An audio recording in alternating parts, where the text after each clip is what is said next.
Hello and welcome to Bio 139. Today is just going to be an informal introduction. We're going to review the syllabus and then we're going to take a bit of a tour of our Blackboard site. So without further ado, let's bring our syllabus up on the screen.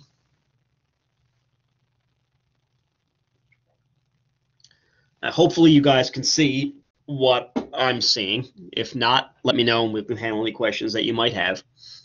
The first thing I want to draw your attention to is the contact information. You'll see my name, email address, and a couple of phone numbers. Email is going to be the primary way I'd like to communicate this semester. It's a written record of exchanges back and forth, and I check my email pretty obsessively throughout the day. If you're sending me a quick question, I should be getting back to you within an hour, couple hours. The only exception to that might be Tuesday and Thursday when I have longer stretches of lectures that I'm in. But some of you may already have sent me emails and have gotten a quick response. That's typically how I handle it. If you send me an email and you don't hear back that day, send me another email. It probably means something got lost in the shuffle inadvertently. If you need to get hold of me and it's much more urgent, please don't use the office number that I have. I've included it anyway, just in case you need it in the future. But with things going virtual, many of us are not spending time in our offices like we normally would have been. Use my cell number. And an example of an urgent issue would be you just sat down to take a lecture exam, and you just begun and the computer kicks you out of the exam. If something like that happens, please don't waste your time sending them an email. Call me or text me so I can handle the issue as soon as possible so you won't be at a disadvantage. If you are on campus, you'll see my office location in the Science Building, room 205L. 205 is a long bank of offices, and each of us is assigned an office in there with a letter designation. I will be in my office on Tuesdays and Thursdays from 1 to 2. So please feel free to drop in. No appointment necessary, but if I am already with somebody, just hang out in the lobby area and I'll get right with you. Outside of that, we will be offering virtual office hours. Basically, you let me know when you want to meet. We'll work out a time that works for both of us, and we'll use Blackboard Collaborate to carry out that virtual meeting. I will show you where to access that once we do our Blackboard tour. Microsoft Teams is what we will use for our spotlight sessions. And again, more information on that shortly. Listed below there is a number of other people's contact informations. Scott Davis, he and I will be sharing duties on our spotlight sessions. He's our course leader. Then we have our area coordinators for 139, Dr. Hopper and Dr. Snyder, and our assistant dean, Dr. Zeps. Any issues you have with the course should be brought to me first. They simply aren't going to know the day-to-days of our content. And anything that I can't handle, that's when we'll escalate it up the chain. Working our way down, you see a number of different websites. The BCT website is where you're going to be turning to get campus-wide announcements, similar to what we had last spring when everything shut down for COVID. The second is our Blackboard site. That is the platform by which this class is going to be run. Through Blackboard, you will have all of your assignments and your exams. Any announcements will be made through Blackboard. Our notes and our lecture videos will be posted to Blackboard. We're going to use Blackboard as if it was our virtual campus. We have other links to the Student Services Handbook, academic policies and such. A lot of this we don't need to go through word for word, but they are easy links for you to find the resources you're looking for should you need them. I do want to draw special attention, however, to the link with the Disabilities Support Services. If you feel like you need special accommodations, you need to register with them. Once you register with them, please reach out to me and let me know you've done so to make sure nothing falls through the cracks. Certain things might be anxiety issues and extra time on exams and such. But in order to get access to those accommodations, you need to register through the disabilities office.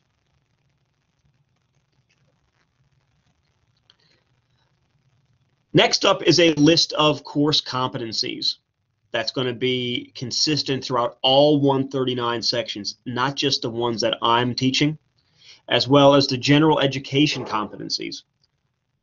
A list of specific and even general items that we should accomplish by taking 139 and other gen ed courses.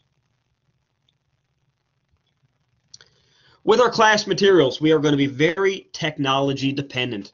You need access to sufficient internet of high enough speed and reliability by which you can take your exams and your assignments. You will need access to a computer with a webcam. The cameras are going to be used to proctor exams. When you log into your exam on Blackboard, you will be giving temporary permission to the camera to scan you while you take the exam. And it's going to be looking for red flags such as your face to be continually moving away from the screen. It's going to be detecting other noises in the area. If the proctoring software detects a red flag, I will get a notification along with the video. And any violations of academic integrity will be made by me looking at the video.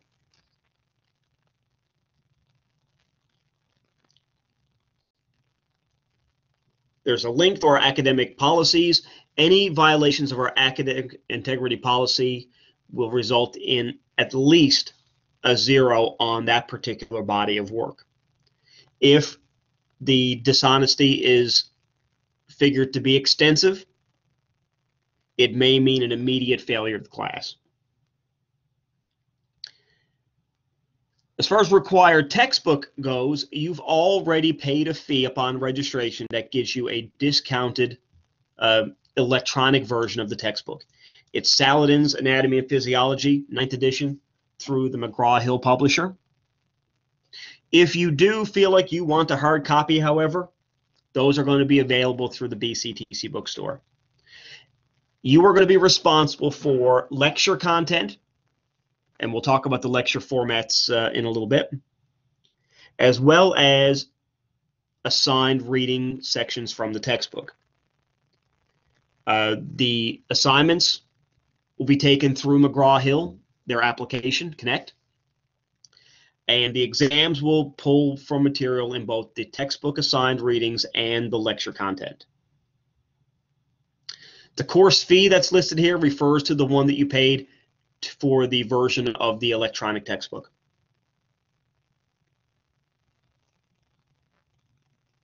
I do encourage you to get a couple of large binders. One for lecture, one for lab. All of your notes will be present and posted on Blackboard. And when we do the tour of Blackboard, you'll see where those are. I encourage you to print those notes off. And the main reason is I am going to be conducting our lectures in very much of a classroom format.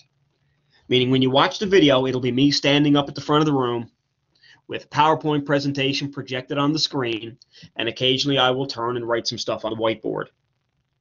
As you can imagine, if you were sitting in class, there'll be times when you will look up at the screen and maybe not be able to read some smaller text that may be on there. That's when you want to have the notes with you. I encourage you to sit down and take the lectures just as if you would if you were coming to class, with your notes in a quiet environment, as if you were coming to class, and essentially you are coming to class. For lab, it's important that you stay organized. Get yourself another binder for lab. Put all the lab exercises in there. You will need to take your quizzes for lab prior to performing the lab. Now that's going to be a different order of operations than you were accustomed to in 137. In 137, the routine was you do the lab, and the following week you take the quiz. 137 labs are very anatomical. You want to get hands-on with the material, learn it in the lab, and then quiz on it the following week. 139 labs are very physiological. They are experiments. They are activities. And if you are going to get anything out of the activities, you have to be familiar with the material before you come to lab. So with labs, you're going to be expected to preview the material, study it, then take the quiz prior to attending lab. That way, you have the foundation of knowledge you need to carry out the activities and get something out of them.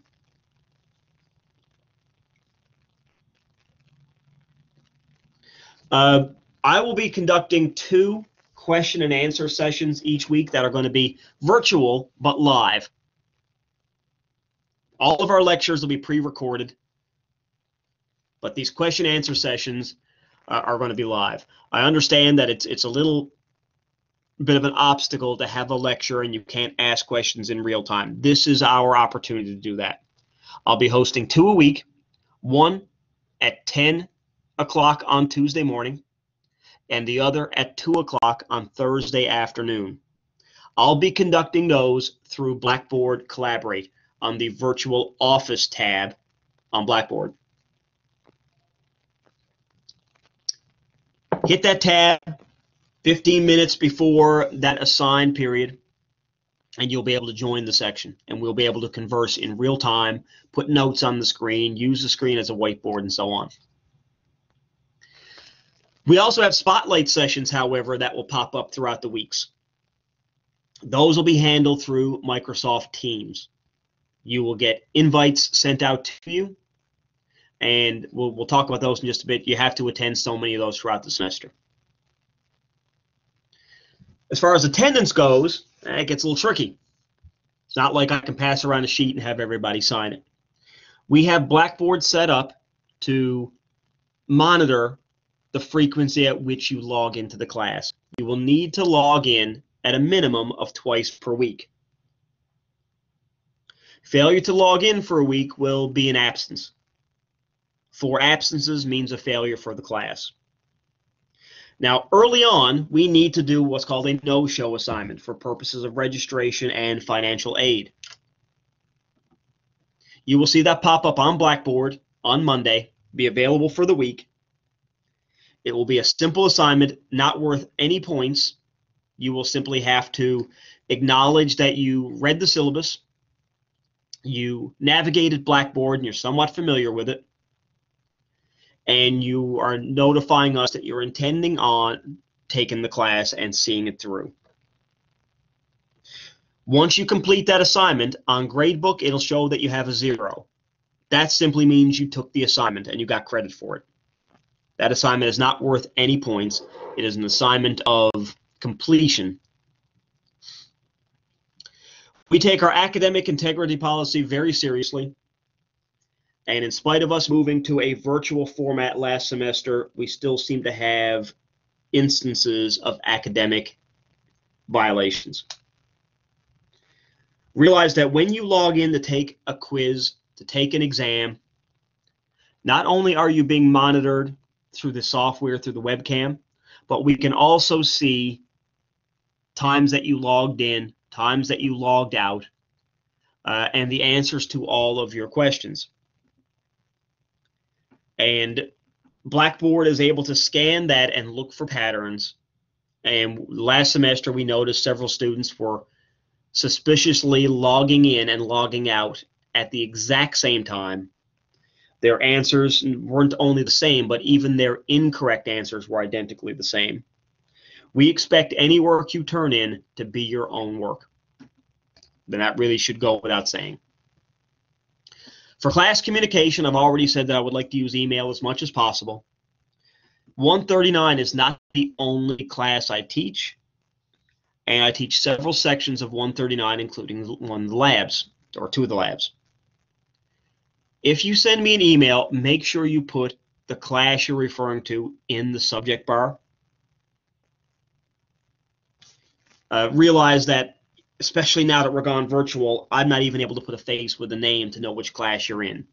So if I get an email that should be short and sweet and easy to answer, such as, when is our next exam? And I don't even know what class you're referring to, it makes it difficult for me to answer your question in a timely manner.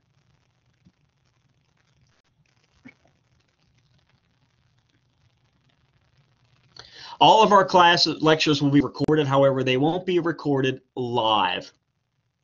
So we shouldn't have any instances where students show up on a class recording. So that policy really shouldn't apply to us. You will see some additional statements and policies that are campus-wide. You can peruse those at your own leisure. You will see expectations I have of you, and of course, you have some expectations of me. We want to make sure that we meet each other's expectations. If you have any questions of me, please reach out. Teaching these courses is something that I've had a passion for quite some time. I take it very seriously, and I want to basically meet you where you're at.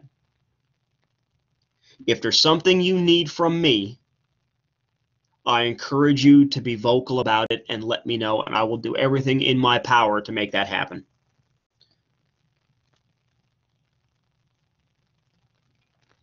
As far as graded components go, for lecture, we will have a combination of weekly Connect assignments that you will take online through the McGraw-Hill Connect tool, and lecture exams, also taken online. Missing more than 4 assignments also violates your attendance policy, which will mean a failure for the class. I think as of now, this says 12 chapter assignments, but I think I'm already planning on doing 13. They're 20 points each. Only the highest 10 will be counted. For your weekly assignments, you have the opportunity to complete those as many times as you wish, and it will always count the highest grade. They're not really meant to test your knowledge so much as they are to be a repetitive tool to familiarize yourself with the material. I would recommend you watch the lectures, you read the textbook, you take the assignment as if it was a quiz. And if the material stuck with you, at least the questions should seem familiar. If they don't, you need to go back and reference the material again. But you can take the assignments as often as you need to get the full 20 points. I mentioned spotlight instructions. Those are going to be topics that we've deemed that most students really seem to struggle with. There are going to be select topics throughout the semester that myself and Scott Davis will be tackling several times throughout the week. You have to attend a certain number of these in the semester. Getting an A or a B on an exam can exempt you from having to attend. As of right now, I haven't uploaded the schedule to Blackboard, but I will. For myself, I will be hosting spotlight sessions Monday at 9 a.m., Thursday 9 a.m. and 6 p.m., and Saturday at 10 a.m. Dr. Davis will be handling sessions Tuesday 9 a.m. and 2 p.m., as well as Friday at 8 p.m. So we've got quite a variety of time slots to make attending these sessions possible, really. I know doing everything virtual, people have families and work that they have to attend, but this should allow you access to attending these classes. They are in person, they are live, but virtual, handled through Microsoft Teams. They will not be recorded, and they are meant to tackle topics that we see students have a little bit more difficulty with. At the end of the syllabus, you'll see the topics and the weeks that they're going to be applicable. We'll have 4 lecture exams worth 100 points each, all done online, pulling material from the lectures and the textbook sections. Those will be compartmentalized. You will only be responsible for material since the previous exam. The final exam, however, is worth 200 points and will include material from the entire course.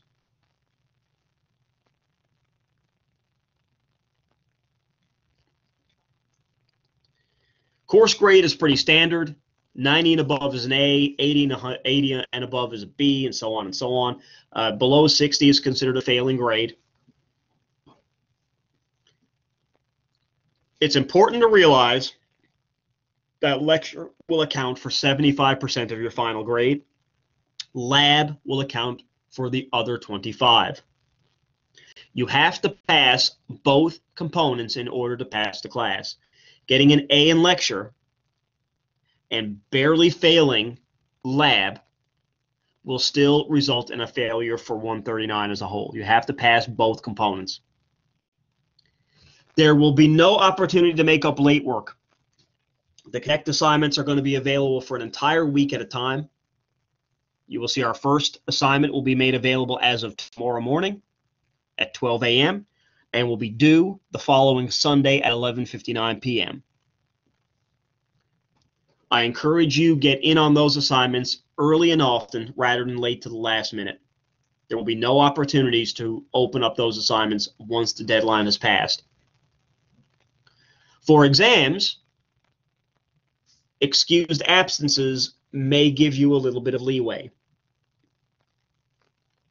If you know you're going to have an excused exam, I'd like to know ahead of time.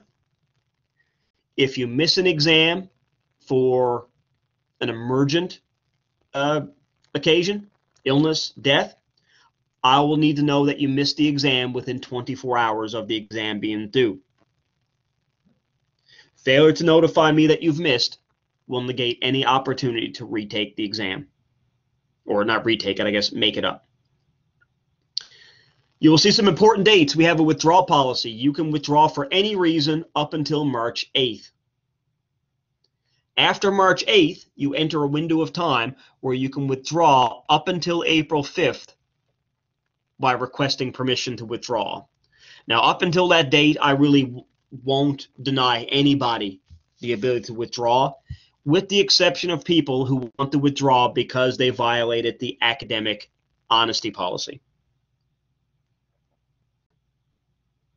If you are found in violation of the academic dishonesty policy, you will not have an opportunity to withdraw from the course after March 9th.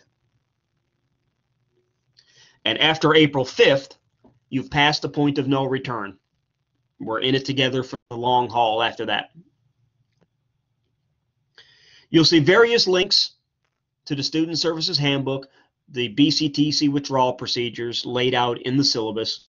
Again, we don't need to go through those specifically, but the links are in the syllabus to make it easier for you to find the resources you need.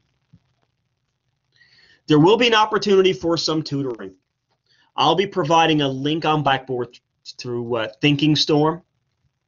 It's an outside tutoring website that you will have free access to.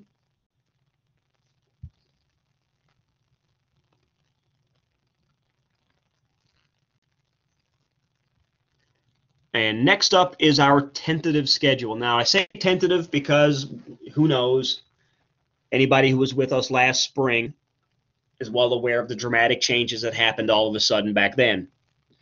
We do reserve the right to shift the schedule around a little bit as it suits the needs of our class. But as of now, this is the order of everything we intend to cover and when we intend to cover it. In the left-hand column is the week. So January 11th being tomorrow, all the way through the following Sunday is week 1. The syllabus review, you're watching it right now, and the topics we have pertaining to blood composition, hemostasis, and hemopoiesis. Associated with that topic is going to be a particular textbook chapter, sometimes a textbook section. You're also expected to know the material from the textbook. Again, exams are going to pull from both components. In the right-hand column, you'll see our spotlight topic. These are our spotlight sessions that will be made available through Teams that myself and Dr. Davis will be tackling in those sessions that I rattled off to you. For the first 2 weeks, those special sessions will cover blood typing. And again, all topics that we see students tend to struggle with, more so than not.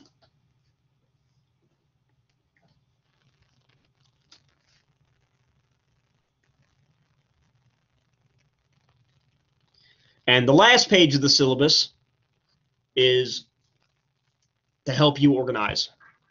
Student organization for online classes is a huge Achilles heel. You'll see the assignment that's due that week, due on the 17th at the end of week 1, covering chapter 18 in the textbook. You get it done, you check it off. Basically helps you ensure that nothing fell through the cracks and you didn't miss one. So now that that's been taken care of, let's go ahead and do a tour of Blackboard here now. I'll try and share my screen.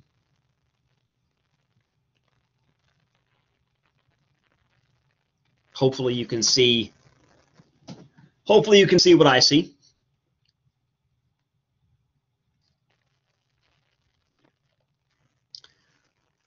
At the top of the left-hand section on Blackboard, we see our announcements. Now, all we have in there right now is that intro that I sent out via email. I expect you to be checking Blackboard announcements at least daily and checking your email daily. This is where we'll be making known anything that changes. We will try and give you as much notification as absolutely possible when things change. However, sometimes things change quickly. You will get announcements for any changes in course content and what you're responsible for, and you will also get an announcement when an exam has been posted and when it's due. You will not get announcements for weekly assignments. Those will be posted every week, and they will be so regular that you shouldn't need an announcement to remind you that those are due.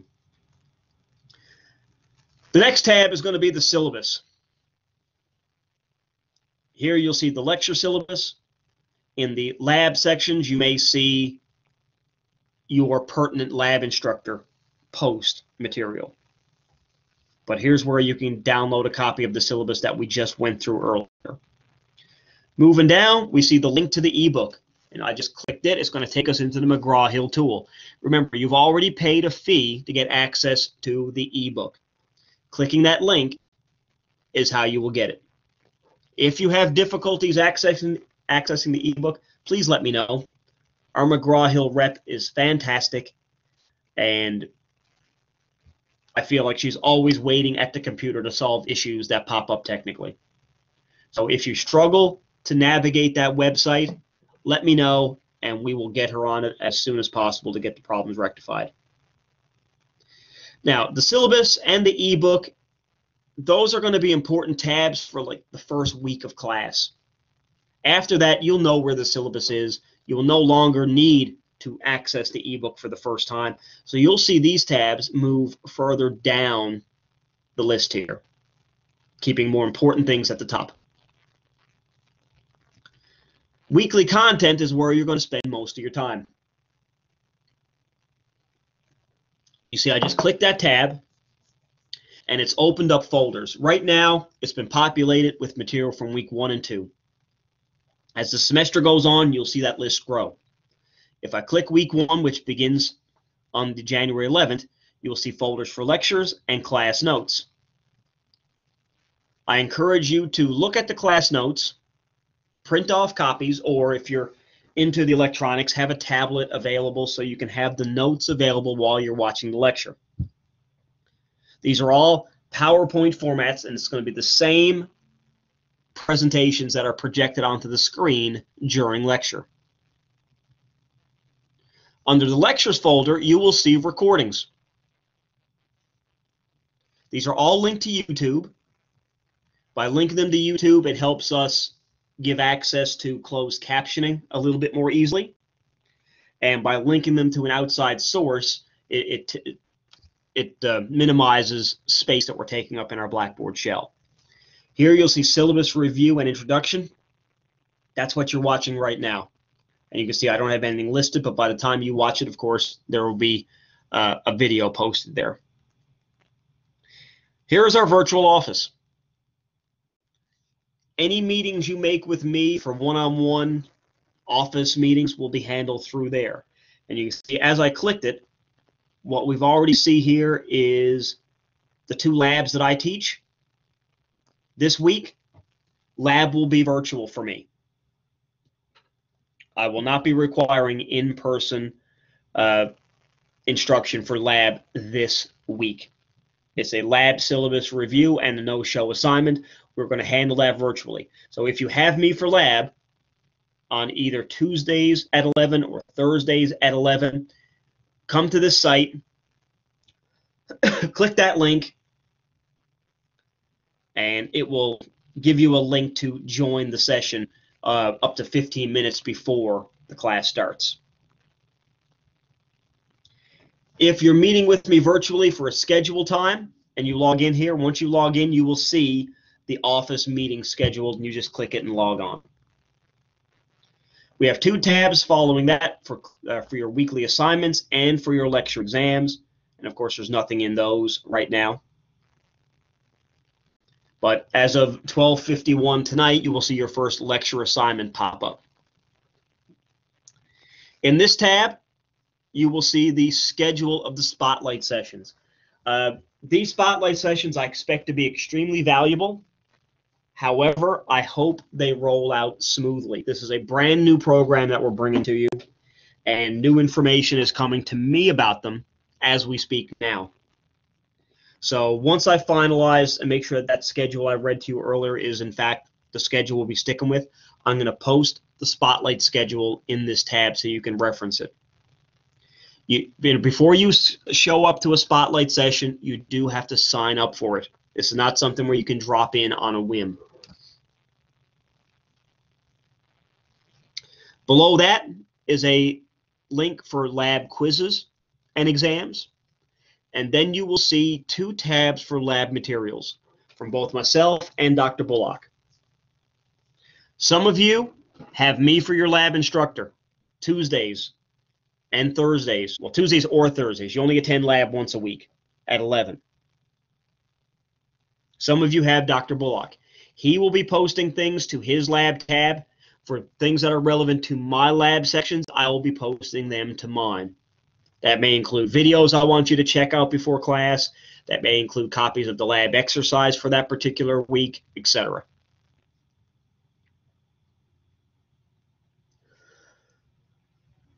So other than that, that's all we need to go through right now.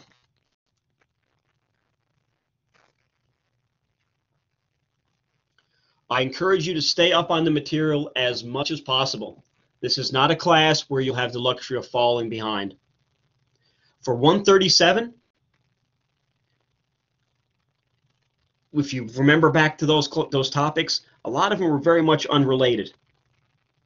You had the ability to learn the integument system, and then once you got that completed, leave it behind and move on to neuro. And once you got that done, leave it behind and move on to skeletal. And those systems didn't really overlap much. Not in 139. Everything intertwines with everything else. We'll start with cardio. We'll move into respiratory. And we'll be tying those topics together. We'll move into renal. And we'll see that those 3 systems work hand in glove. We'll be talking about the same hormones seemingly all semester long.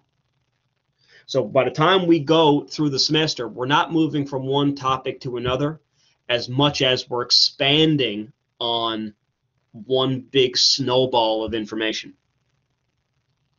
If you struggle to get one topic down early on, it's going to hurt you further down the road for 139. So if you have any questions, the sooner you broach them with me and we can get them figured out, the better. Other than that, good luck this semester. Reach out to me with any questions you happen to have, and we'll navigate it together. Good luck, and I look forward to working with everybody. Take care.